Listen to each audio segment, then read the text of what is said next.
புதுக்கோட்டை மாவட்டம் அறந்தாங்கியில் சோலா Okinawa கொஜூரியா karate அமைப்பு சார்பில் கராத்தே தகுதிப்பட்டை வழங்கும் விழா நடைபெற்றது.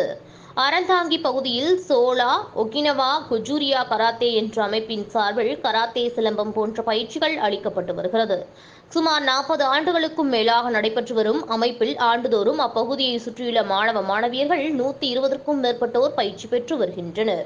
பயிற்சி பெற்று வரும் மாணவ மாணவியர்களுக்கு ஆண்டுக்கு ஒருமுறை தகுதிப்பட்டை வழங்கப்படுகிறது. வெள்ளை, மஞ்சள், பச்சை, ஊதா, காவி, கருப்பு ஆகிய நிறங்களில் தகுதியின் அடிப்படையில் தகுதிப்பட்டை வழங்கப்படுகிறது. அந்த வகையில் வட்டாட்சியர் அலுவலக வளாகத்தில் 41வது ஆண்டாக நடைபெற்ற விழாவில் காவல் துணை கண்காணிப்பாளர் சண்முக சுந்தரம் தலைமை வகித்தார்.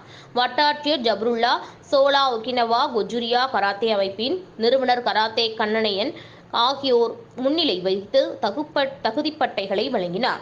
அப்போது பயிற்சி பெற்ற மாணவ மாணவியர்கள் தலை, கை, கால் ஆகியவற்றால் ஓடுகளை உடைத்தும் சிலம்பம் பயிற்சிகளை செய்து தங்களது திறமைகளை வெளிப்படுத்தினர்.